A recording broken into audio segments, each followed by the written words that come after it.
Topic today is water stewardship. So welcome everybody. I do anticipate there'll be probably a few more people joining, but we'll just go ahead and get started. This is our first Thursday educational opportunity, and happy to have you all here. And I think with that, Sridhar, I'll just turn it over to you.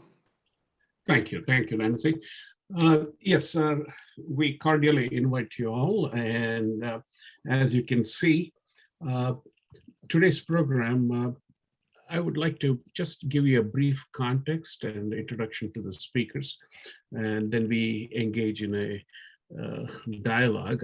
Initially, we thought it is those two speakers who will be engaging in dialogue, but it can be much broader depending upon the number of people we have in the audience. And we will focus on some specific ideas for action before we get into question and answers, because we are hoping that whatever we do results in some meaningful action. And then we will have a closing remarks by Nancy. The context is just on June 25th, 2020, Rotary International identified supporting the environment as its seventh area of focus. And I know, Dean, you were in Rotary. Matt, probably you are also aware of this. And this is the seventh area. And we are really determined to make good on this promise that we have made. So districts 6270, 6250, 6220, those are all numbers for you, but translating it to geography is the entire Wisconsin. And a very significant part of Upper Peninsular Michigan, parts of Minnesota. We're talking about some over 6,000 Rotarians in these clubs. So we decided to work together to promote awareness and environmental responsibility.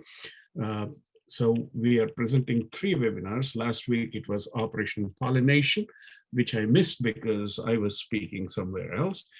But luckily, like this webinar, that also has been recorded. It will be available for your clubs if you want to use it later. Today is water stewardship, and then we will follow it up with landfills. All webinars are underscoring the role of individuals, the communities, nonprofit organizations, farmers, businesses. It's collective action, how to be good stewards of our environment, today in particular on water.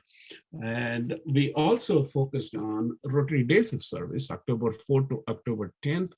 All clubs in these 3 districts, we are encouraging them to take up projects which are locally relevant, needed, and it can also promote collaboration, not only among Rotary clubs, but also with local organizations. With that, our presenters today are Dean Amhaus, President and CEO of Water Council, and Matt Howard, who is the Vice President of Water Stewardship at Water Council. More detailed biographies appear on our Facebook page. I encourage you to take a look at that. Water Council, which Dean is going to explain its role, is a nonprofit organization dedicated to solving critical global water challenges by supporting innovation and freshwater technology and driving those new solutions. And that's what we want too. Very simple Zoom experience enhancing steps. Please mute yourself unless you are invited to speak or just indicate you would like to. Please feel free to use the chat room to record your reactions and ideas. I think it's a small group. It's easier for us to manage the Q&A. And as I said, the webinar is being recorded and it will be available for later viewing. And please enjoy the webinar. A very warm welcome to our speakers and the audience. Take it away, Dean. Great. Thank you very much for that really great introduction. And especially in the points that you had on one of your slides, the second one about how when it comes to stewardship, and obviously we're going to talk about water stewardship, it does involve everybody. This is not something that is simply limited to businesses. It really is involving individuals. It's businesses of all sizes, of all types. It's farmers, it's communities. And hopefully we'll be able to describe that through this process as well, and to be able to see how you as Rotarians can be involved directly, but also the businesses that you're associated with, the communities as well, and collectively having an impact, within Wisconsin, the UP, but also in the, Minnesota. But I think that, well, I know for a fact that what we're really going to describe are things that need to happen across all of the United States and frankly, globally, because knowing Rotary is a global organization, I think the things that we will be describing is very much follows that idea of, all politics is local. Well, so is water. It's a very local issue, and each place is very unique and different. What's here is, in Wisconsin is going to be vastly different than California, than it might be in Africa and India, and so on. So let me just begin for a quick introduction further. As we were talking before we got involved, was, what is the Water Council and who are they and what are they doing? So we are based in Milwaukee, and we have been in existence for about 12 to 13 years. And I've been with the organization from literally the inception, when it was a wild and crazy idea by a few of us, and businesses that got involved, and universities, most notably University of Wisconsin-Milwaukee, Marquette University, and really some great university utilities that we have in the region. And this was developed as a recognition that within Milwaukee, we had a high density of water technology companies in this region. And when we talk about our region, we are pretty loose about in terms of borders, and we really look at it as more of a time factor. So it's about an hour and a half north is Kohler, hour and a half west of us, Madison, and then we pull into Chicago as well. And within that Wisconsin portion of that region, we have about 240 water technology companies. Again, companies like A.O. Smith that you might know of, water heater, water filters, Kohler, Badger Meter, InSinkErator, and a whole other slew of other businesses that have got odd names that you may have never heard of. But these are companies that are solution providers on water quality and quantity issues. So they're the ones that are coming up with the innovations and the technologies to make sure that you are getting clean, fresh water for your homes and for your businesses, and treating the wastewater so that we can be able to protect our waterways as well. And we do this through a variety of things, through innovations, working with our businesses, small businesses, and our universities to connect those enterprises. So that's our principal platform, and that's been our main platform since our inception. Probably about 6 years ago, with the arrival of Matt Howard, we got much more deeply involved in the area of water stewardship. And there is a complementary aspect of this from the innovation side to the stewardship, which we're going to describe through in today. And so you can sort of park the innovation side for tonight's discussion, and we're really going to focus on the stewardship piece of that. And it's become a major platform for us. It's one of our two principal platforms, and it is growing extremely fast. And we, as an organization, while we are based in Milwaukee, we are working across the United States and frankly across the world. So we've got members that extend into Europe and again across the US. And our work in water stewardship extends across all of North America as well. So it's pretty broad and extensive as well. But with that, I'd like to get into what Matt and I are going through, a little bit of a conversation, and please feel free to ask any questions along the way. I think because of the size of the group, we would welcome if there's something that we stumble upon that you want to get clarification on or expand upon. We will be glad to pivot, and we can do it very easily as well. So with that said, let's get started. And you know, Nancy, also, once we get going, because we could probably talk for 3 or 4 hours. So flag me if my, it's like, okay, cut it off. Please go ahead and do that. But Matt, why don't, if you can start off with, giving a little bit of your background, keeping it brief, and then really start talking about what is this whole thing about water stewardship and why does it matter? Because I think there's probably a lot of, well, maybe there's no perceptions as opposed to misperceptions. So why don't you start off with a little bit of that description? Yeah, sure. So hi, everybody. Again, thanks for having us here this evening. I am not going to go on for 2 or 3 hours, so I'll spare you. I'm sure my family would wonder where I'm at. So in terms of water stewardship, and I guess the lens through which we view our work in water stewardship here at the Water Council, it's primarily business focused. Okay, so a lot of the thoughts, et cetera, the trends that you'll probably hear from us tonight are going to be through the lens of businesses. That's industrial facilities, agriculture, so farms, cover farms, factories, commercial office buildings. Obviously, water stewardship extends to the citizen, right, to private residents as well. And we can talk about some of those more specific water stewardship issues as it relates to your home. You know, as you're out recreating, you know, we're all serving the Great Lakes. So I'm sure we all love getting outside on the weekends and, you know, canoeing, kayaking, fishing, et cetera. And so we can talk about some of those connections as well, too. So just, again, keep in mind, I'm bringing a bit of a business focus to our conversation on water stewardship. So I'm going to give you the technical definition on water stewardship, and then I'll walk through some examples because it's just an easy place to start. So water stewardship is generally defined as the sustainable use of water. So sustainable use of water at a factory or a farm that's achieved through a stakeholder inclusive process. And that ensures that that factory, farm, that site is aligning its actions and how it uses water with conditions in the watershed. So there's a lot to unpack there.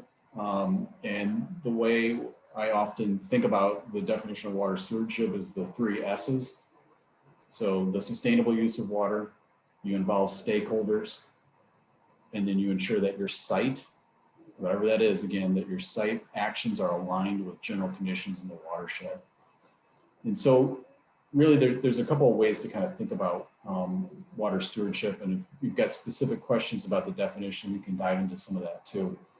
The first way to think about it is on a continuum of action. So if you think about what many businesses have probably been doing, and farms certainly for years, for decades, is monitoring their water use, ensuring that to the extent possible they can, conserving, obviously having an efficient means of using water as a resource in their production process. That's general water management, right? So you're measuring it, you're accounting for how much it costs. But generally speaking, when it comes to industrial processes, you're just kind of moving water through the facility in one pipe and out the other, and you're really not thinking about it too much. That's generally a water management approach. A water stewardship approach says, well, now I'm also going to consider how my use of water is potentially impactful to the community and to others that need this same water resource that I rely upon.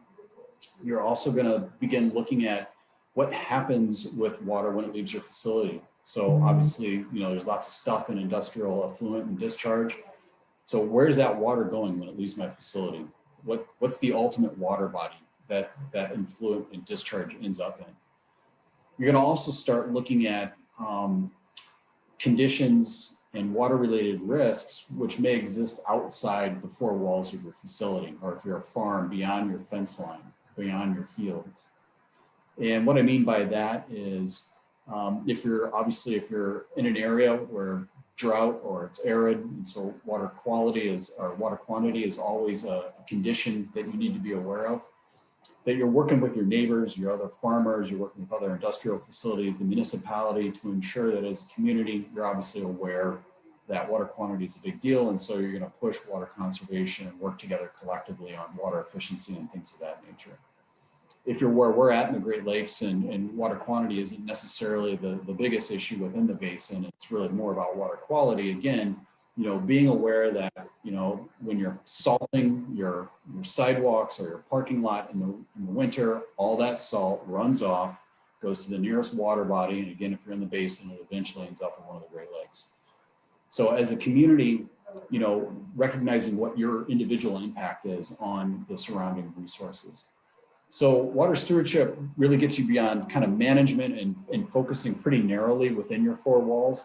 Water stewardship expands that view, gets you outside of the facility, and really begins looking beyond your fence line, both at water challenges, which you need to be aware of, like drought or water quality issues, but also looking at opportunities. And so, you know, there's no shortage of beach cleanups, you know, river cleanups, things of that nature in the Great Lakes. You know, it's a rite of passage every spring to have the river cleanup or the beach cleanup somewhere in, you know, in the Great Lakes. That's an example, especially if there's a business is sponsoring it, especially if they're incentivizing their employees to participate as volunteers.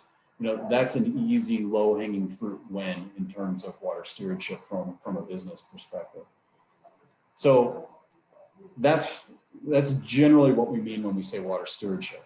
And again, within the business community, it's a relatively new concept for them, you know, to sort of operationalize and try and figure out, you know, what does it mean to be a business, to be a factory or a farm, and engage on this thing called water stewardship. And so the work that I do primarily at the Water Council is focused on just that. It's working with industrial facilities, farms, office parks, things of that nature, and really trying to work with them, figure out where they're at in their kind of water stewardship journey, figure out what their goals are, figure out what the issues are, the risks are that they face in terms of their water use, and then develop some plans and approaches for them, you know, to mitigate risk, but also, again, to look at areas of opportunity so that those businesses can actually be a force for good in the community in terms of water resources.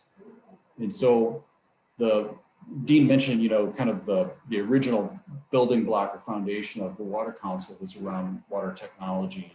And again, over the past 6-7 years, we've really built up our programming around water stewardship.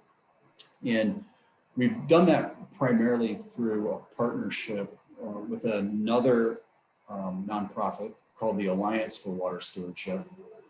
They're actually based in the UK, so they're an international nonprofit.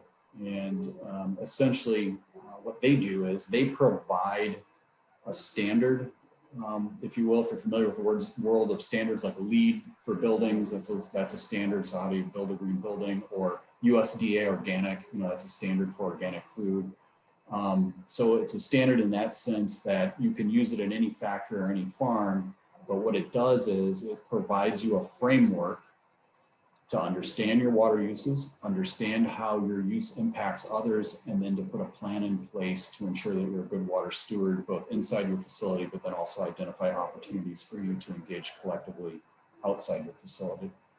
And so we've been working with the Alliance for Water Stewardship. We've got a exclusive agreement with them to essentially act as their arm and legs, if you will, here in North America. So I work in Canada all the way down to Mexico with companies of all different types and sizes on water-related issues, primarily through the use of this Alliance for Water Stewardship standard. Recently, we've also been developing kind of I would say like a higher level approach to water stewardship that can be applied at sort of the company or corporate level. So this is kind of a little nuance for water stewardship.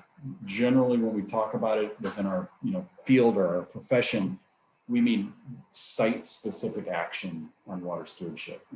You do water stewardship at a hyper-localized context. Again, it's at a factory and it's at a farm. But companies obviously have many sites, right? Many factories, many farms, many suppliers spread out all over the place. So how do you work with a company or a corporation to develop a water stewardship policy or approach that they can apply across the board, for all their facilities? So we've been getting into some of that corporate level water stewardship work as well over the past couple of years. So I think, Dean, that essentially describes, our work in water stewardship at this point. Great, thanks, Matt. So, I mean, that was a good answer for my first question. But I've got some follow-ups as well. And specifically, I mentioned, at the outset is that we don't have political boundaries at all from the Water Council. We don't operate that. And I think that you talked about water stewardship and inside the fence and outside the fence. But can you describe a little bit more about the idea of a watershed and why is that important when you start looking at this? Because, as the Rotarians across the entire state, they've got districts. I mean, and I'm not talking about Rotarian districts, but you've got utility districts. This is where town boundaries is, here's the line, but it extends out, another community is on the other side. But they're all neighbors in that watershed. And so explain why watershed approach is important. Yeah, it's a great way to approach the issue because it's based on the sort of the natural occurring boundaries, if you will, that are in nature as it relates to where water drops flow. Water drops, snowflakes, they don't care if they land in a Republican district or a Democratic district, right? All they know is which way the land flows, the water body that they end up in, and then ultimately the ultimate receiving body for that water. And so we talk about watershed because that's essentially the unit of measurement, if you will, or way or universe of thinking about water issues in a given community. And so I think probably, I won't make assumptions, but I'm assuming everybody kind of understands, what a basin is. So you got the Great Lakes Basin, right? That's the largest sort of watershed, if you will, for the Great Lakes. And you got a sub-basin. So we're in the Lake Michigan sub-basin here in Milwaukee. And then we've got the Milwaukee River, that's a watershed, right? So it's kind of that unit of measurement, which is localized. You can kind of wrap your arms around the issues that occur in a watershed. But again, that's where you're at. That's where you feel either the pain, because there's water related issues that you're dealing with living in that community and in that watershed. Or again, that's the area where you see opportunity to help improve the watershed and water resources. And so it's interesting for us in water stewardship because we do obviously, again, a lot of work, especially with manufacturers, traditional, metal benders or pipe benders, metallurgy, heavy manufacturing. For the most part, the facility manager hasn't thought about the watershed, right? I mean, they've got other things that they're worried about within the four walls of that facility. But when you look at it from a risk perspective, and for instance, pulp and paper, obviously, traditionally important and historic part of our economy here in the Great Lakes and certainly here in Wisconsin. When you work with a pulp or paper mill and you begin thinking about the watershed, and you begin thinking about their impact on the watershed, it changes how they act, right? And so because water is so important to that process, and when you start thinking about the watershed, then that pulp or paper mill views the water that it's using and has an understanding that that's source water that it needs for its business, but that's the same source water for the community. And so water as a shared resource is kind of it's a unique feature, when we're talking about other sustainability issues like waste or energy or whatever. We all share this water resource. And so again, thinking about a watershed gets the facility at kind of outside those four walls, outside the fence line, and begins looking at, again, not only how am I potentially impacting the watershed, my neighbors, my community, but what are some things that are happening in the watershed which could potentially impact how I operate, especially if there's long-term concerns with legacy pollution or water quantity or whatever. It's a springboard thinking about the watershed, it's a springboard for companies to have action. And again, to really start engaging collectively. That's the power in water stewardship.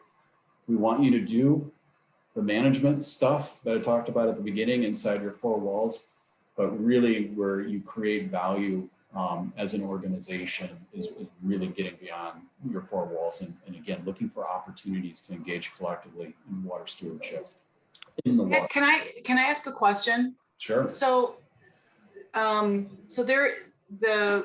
the government has imposed, and rightly so, many regulations on industrial businesses over decades to try and help us clean up water, clean up rivers, clean up lakes.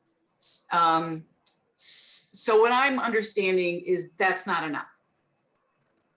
No. Can you tell us why? So that's a very good question. And I'll try and keep it as relatively concise as possible. So, so in an industrial sense, first of all, make no mistake, the Clean Water Act was historical, right? I mean, it changed the game in terms of drinking water quality and impacts to our lakes and rivers here in the United States. And unfortunately, we haven't really seen a lot of progress in terms of improvement beyond sort of that foundational sort of groundbreaking, piece of legislation. And so one of the issues with industrial contaminants is, as we're finding out now with like PFAS, for instance, I don't know if you all heard of PFAS, but essentially it's a chemical byproduct of essentially almost everything that we make, Teflon, plastic, stuff like that. But the issue with industrial contaminants is they tend to obviously build up over time. And so you kind of have, you're not only dealing with the current level of pollution that might be coming from an industrial facility, but even pre-Clean Water Act, you've got hundreds of years of industrial contaminants that have essentially built up over time. And so while the regulation is pretty good about keeping the worst stuff from coming out of your pipe, that doesn't really do anything to mitigate all the stuff that came out of pipes, 100 years before that. And so that's part of the issue. The other part of the issue, and really for me, one of the kind of, it's not a loophole, but it's one of the gaps, if you will, in the Clean Water Act, is around what we call non-point source pollution. So when we think of industrial pollution, that's a point source. All that means is it's a pipe, right? It's real easy to regulate a pipe at a pulp and paper mill. I can see the pipe. I know what's going out that pipe. I know what the pollutants are that are coming out of that or potentially coming out of that. So I can pass a regulation and say, there's only this much of that pollutant you can allow out of that pipe. And then you can permit that pipe and it's easy to track. Non-point source pollution is everything else. So farm fields, highway runoff, parking lot runoff, your yard, it's basically everything else. And the Clean Water Act does not do a good job at all on non-point source pollution. And so what we're learning now about non-point source pollution is it's infiltrating groundwater. So it's not just in surface water, it's also infiltrating into groundwater. And as our science has evolved over the past 20 or 30 years, those systems are connected, surface water and groundwater. The thinking was they were sort of separate, there's all this limestone and sand, that separates the groundwater, the aquifers, the underground water from surface water. And so now you're starting to see sort of some circular motion in terms of non-point source pollution getting into groundwater and then being sucked up into drinking water intakes. And now, some of the pollutants that are in that groundwater are more and more expensive to treat because they're really hard to take out.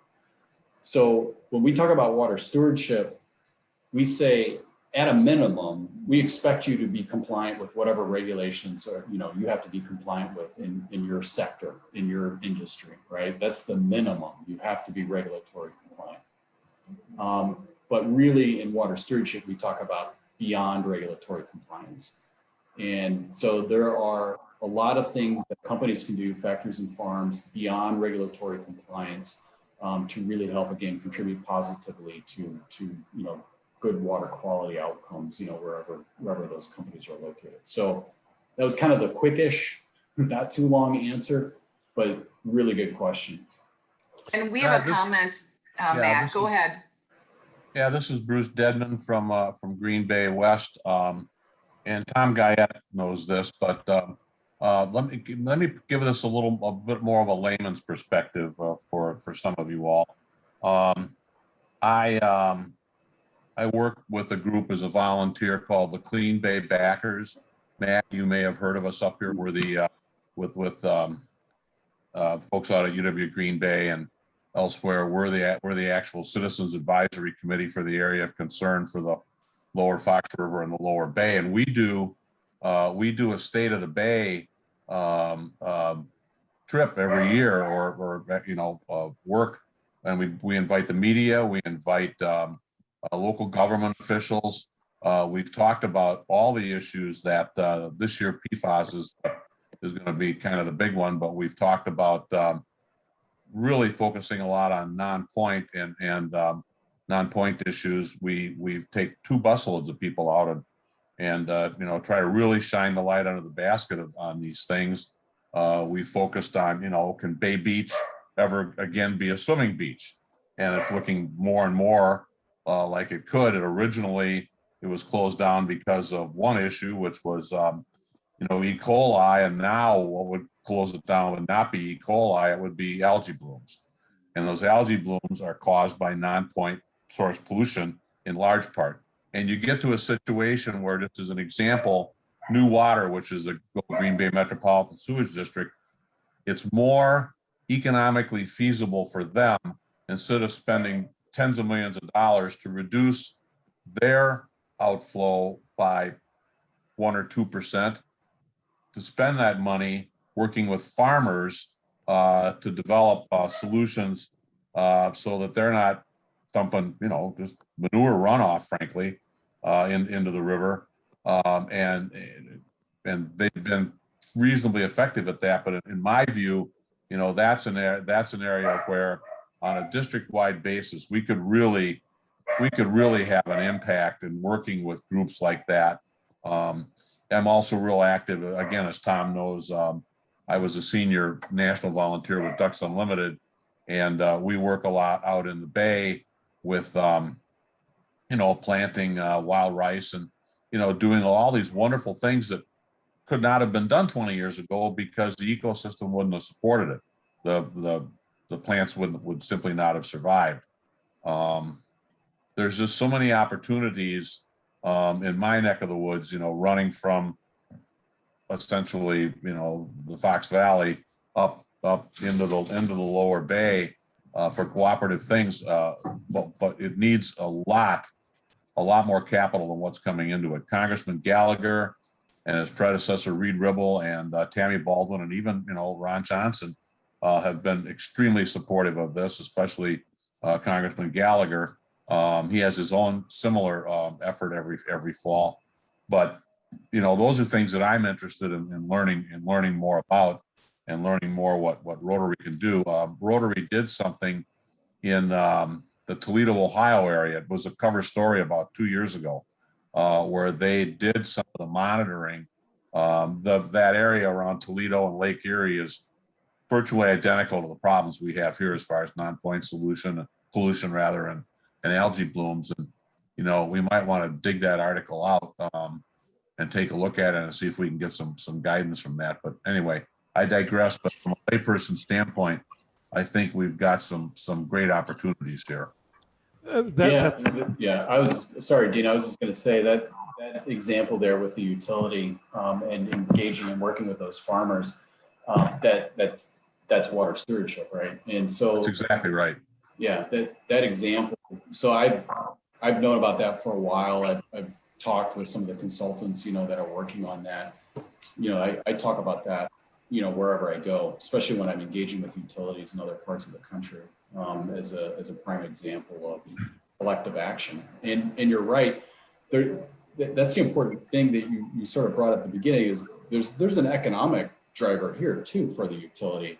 When we think about just sort of what's happening in general around water, whether it's, the emerging issue of nitrates in drinking water, or it's, the increasing amount of rain, public utilities don't have the funding to build enough pipes, big enough pipes, and quite frankly, build the most expensive, treatment facilities in every community in the United States. So we got to start looking at some other strategies that pull in the community to help address some of these shared challenges. So that was a great example.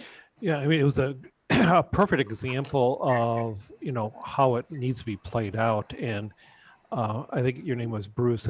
We are actually in conversations with the Green Bay Community Foundation because I know the foundation wants to do a lot more in Green Bay, and we're going to get involved with that.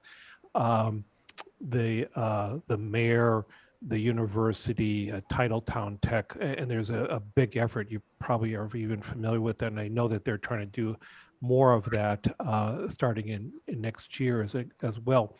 And I think, Matt, his question also, or his comment really zeroed in on something that, as he said, how can a Rotary district get involved with this? And because it's a shared community resource. So maybe you could expand upon, because I know, one of the focuses of these presentations is how can Rotary get involved? Can you expand upon that a little bit? And I do want to also come back on Nancy's comment about the regulation, or you can comment about it from a regulatory standpoint, is how more and more it's actually businesses self-regulating. And that's from the investor side, from supplier sides, who are saying we need to do better ourselves. So it's way beyond even the government regulations. So two-part question. Yeah, and two different questions. I have to get them in when I can. I know my boss is trying to really make things difficult and complicated here. It's testing me. So in terms of, I'll start with Rotarians and just getting involved in collective action projects. The first is obviously it's a forum, right, for bringing individuals together from across the community that are coming from different, types of business backgrounds, different, interests in the community. The best way to have a strong water stewardship project is, in fact, to bring people from different disciplines and different backgrounds together to address a common issue of concern as it relates to something that's happening in the watershed. So kind of that multidisciplinary approach, you've got people that are maybe coming from the business world, people are coming from, farming community or whatever. So just, first of all, just the fact that you are that convener and facilitator of people who care about these issues in general in your community is an important sort of almost advantage that you have maybe over other groups. Dean mentioned the Green Bay Community Foundation. So wherever you're at, you don't necessarily have a community foundation, but certainly have some sort of a civic group, right? So you're probably plugged into those other types of civic groups. So look for groups that already exist to address maybe adjacent issues. So they're looking at, you've got landfill on here, so looking at landfill issues or looking at reforestation or things like that. So that there's already other groups in existence that are dealing with environmental related issues, bring water to the table. The other is, depending on how actively engaged, like Green Bay or in Milwaukee or even in Madison, for instance, how actively engaged your utility is in projects like this, that's another good place to go. Their community relations folks and say, hey, look, we've got this Rotary district here. We want to get involved in a water project. What are the top two issues that you're dealing with as a utility? What are some groups that we can get plugged into? And so always see what's out there first and see if you can plug yourselves into that. And those are just maybe some top of mind strategies to do that. If you've got a specific project in mind, for instance, you talk about Bay Beach, and we want to focus on, trying to keep, stormwater from running off into the beach and fueling algal blooms and stuff like that or whatever. Obviously, again, start with the utility and also look for existing like river keeper groups. So there's a group in Wisconsin, the River Alliance of Wisconsin, but there's also, Milwaukee River Keeper and probably Fox River Keeper and other river keeper groups that are out there. It's a national nonprofit organization. They're a great place to go. I've also had really good luck with Ducks Unlimited and Trout Unlimited. Obviously, both have a conservation mindset. You know, they want to make sure that that water resource is there for their recreational purposes. And so those organizations are also really seem to be really plugged in. They do great projects, both of them, Ducks Unlimited and Trout Unlimited. So just and then obviously, again, the local Chamber of Commerce too. I think water across the state of Wisconsin, certainly Michigan and Minnesota, you know, most communities are starting to recognize, you know, we've got a bit of an advantage up here in the upper Great Lakes with our water resources. These water resources built our communities. That's why you know, the pulp and paper mills are there. You know, that's why Miller Coors or Molson Coors or whatever it's called now is, you know, on the Menominee River in Milwaukee. They're there because of the water resource, and they needed that, you know, historically in order to thrive. And that's how the communities grew up. So we're kind of coming back to the fact that we're here because of water. And so we need to take advantage of that, both to ensure that we have the resource, but also just to ensure the longevity, you know, of our communities and, you know, of our traditions and things like that. So it's kind of a hard question to answer unless there's a, you know, kind of a specific topic, you know, that you want to address, but a couple of different strategies and a couple of different groups just to kind of toss out there to think about. Dean, what was your question about regulation? So, you know, Nancy talked about, you know, government regulations, but that really now more and more there is voluntary and almost business leaders who are taking proactive, you know, steps themselves. So can you expand upon that?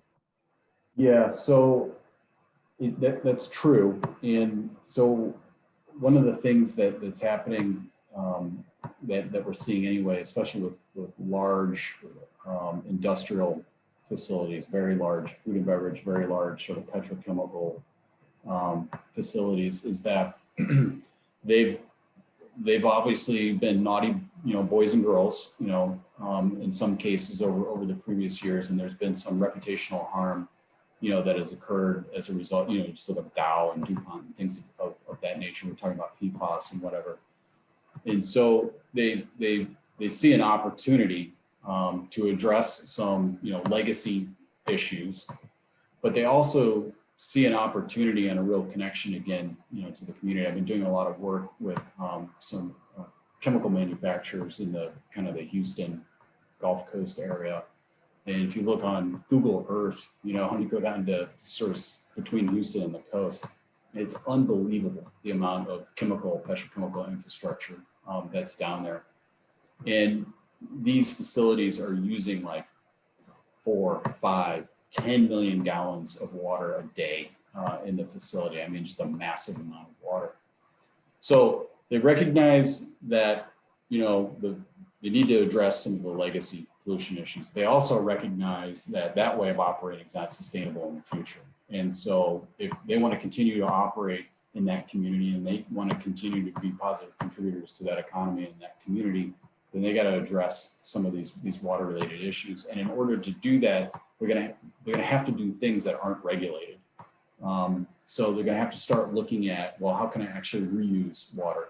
How can I recycle, you know, some of that water that I'm using? A lot of those types of companies have what they call once through cooling, just goes through the facility right back out, superheated back into the waterway. Well, there's an opportunity to capture that and reuse that water so that I don't have to continue bringing it through an intake. That's not required by any regulation, right?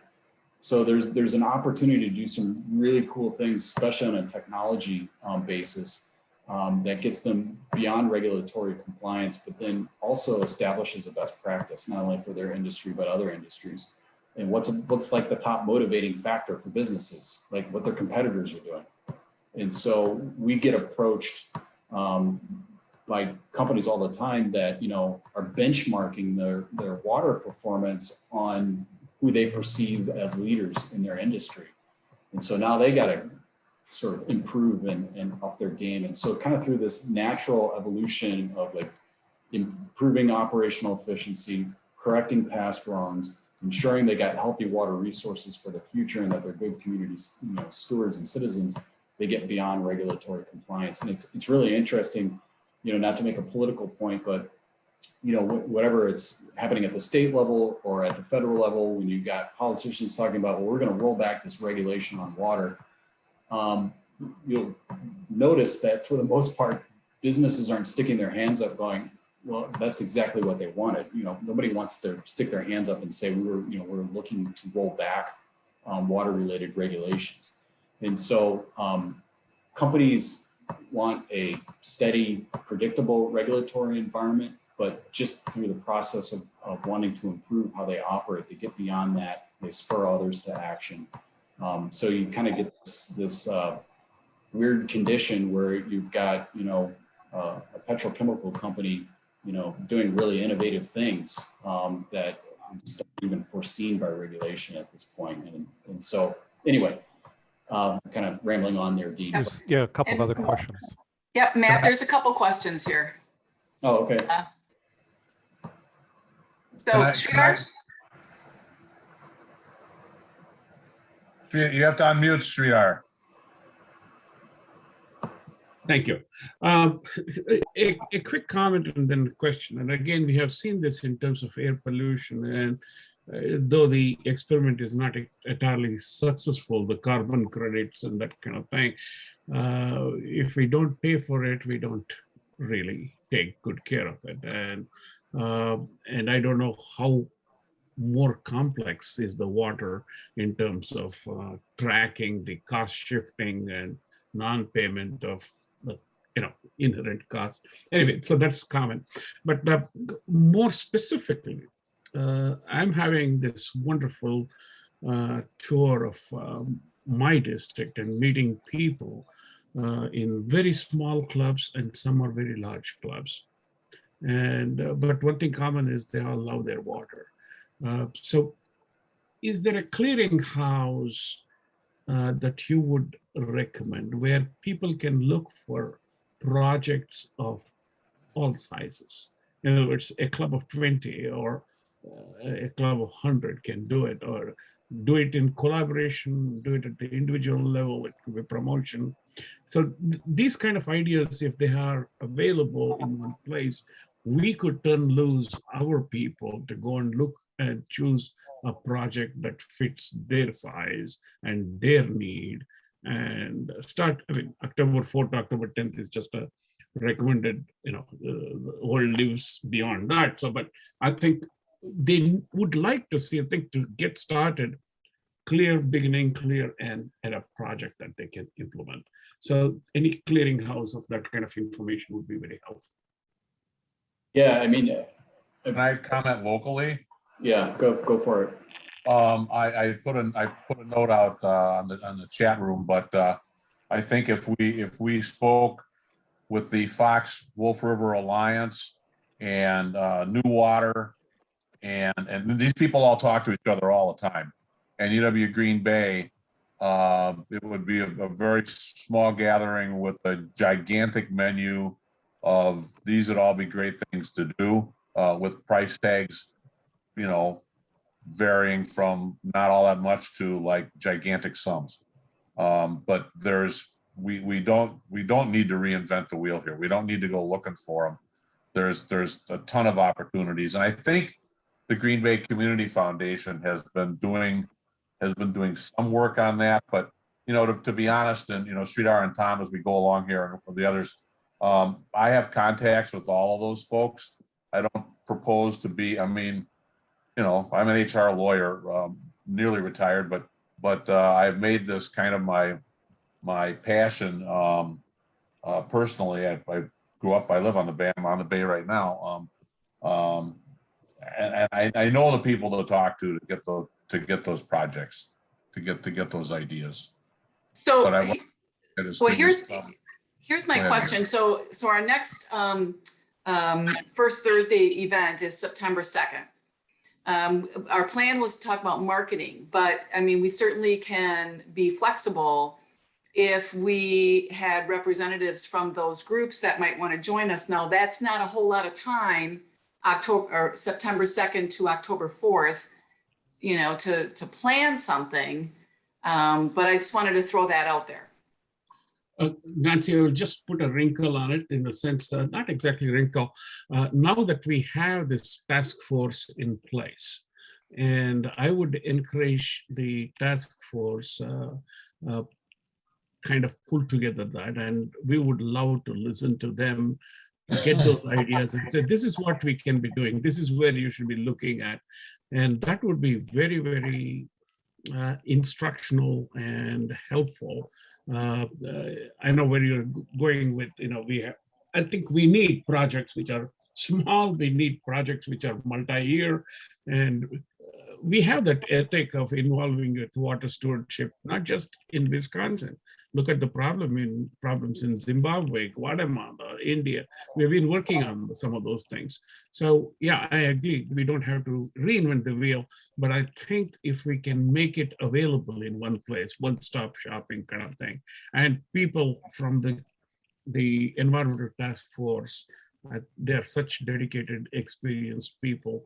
If you can come up with that kind of presentation for the next professional and educational opportunity, it will be wonderful. Can you give me some idea as to what kind of this isn't a project that's going to be finished October 4th to 10th. Maybe there's a kickoff on it. I guess that's one thing I'm assuming. Give me a budget idea. Well, Bruce, I maybe connect to that.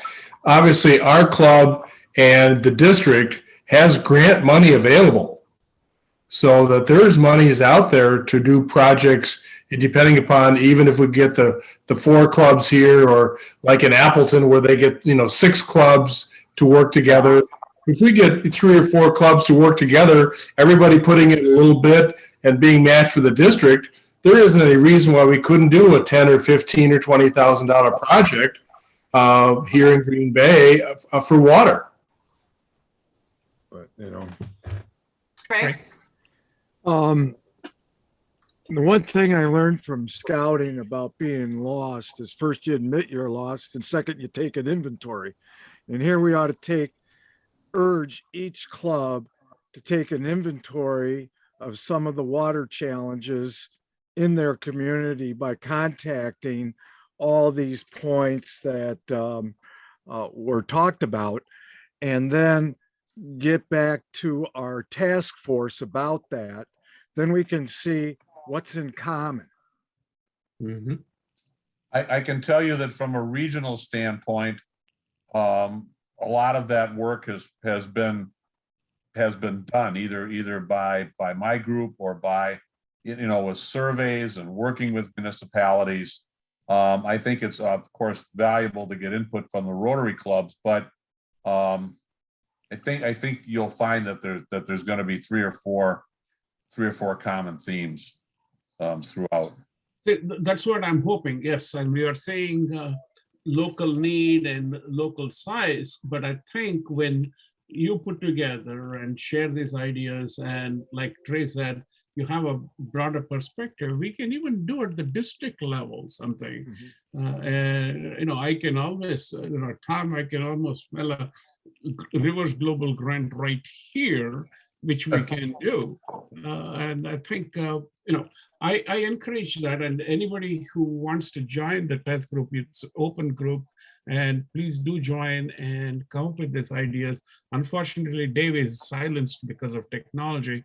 I would have very much loved his input into this, but it's important that we share this and continue this beyond. And as I said, Well, to there are build so off, many good ideas. So to build off of that, and it's going back to this idea of a watershed. If we, from a Rotarian, as opposed to think of it club by club by club, is really looking at it as how clubs in a complete watershed work together, because everybody brings a little bit of piece and everybody contributes to the challenges and the problems, but the solutions. That is, in fact, from the watershed approach that you want to, go after. Dean, what I was Exactly thinking of is that, for instance, the Wapaka Club, I'm going to start out with whatever the city's doing, whatever the county's doing. And then you can, once you get up to the county level, then you can bring in other clubs in the watershed. But I don't even know what's being done in my own backyard, never mind the watershed. Right. Mhm. And something else I wanted to bring up, and I know, Nancy, I think, are we finished at 6 o'clock, right? Yep, we're very close. Okay, so I'll just end with one of my last comments was I talked with a company up in Baldwin, Wisconsin last week, and they had an expansion of their facilities, and they decided it's a plastic extrusion company. They were going to change the equipment, and they went from 900 gallons of water they were using a day down to 19. And I said, how much? 19. And he said, yeah, we saved so much money on our water bill, but wow, did we save money on our energy bill? So his actions contributed so much value to his river where he, lives and works, but it helped his business considerably. And now he's looking to do more because he sees it's a good business practice. So there's many people who can win out of this thing. I think they call that synergy. Yeah. All right. Well, we are 1 minute to 6 o'clock, 2 minutes to 6 o'clock. So thank you all for joining us, especially our guests, Dean and Matt. Thank you so much. Sridhar, thank you for organizing this. Lisa, thank you so much for being our Zoom operator and, kind of lieutenant. We appreciate it. Our next session is going to be September 2nd, and we're going to be talking about our public image grant program. So please join us again. And again, thank you all. This is a great topic and can't wait to hear more. Sridhar? I want to thank Dave for introducing Water Council and Dean and Matt. So thank you, Dave. Thanks very much, everyone. Thank you all. Have a good evening. All right. Good night.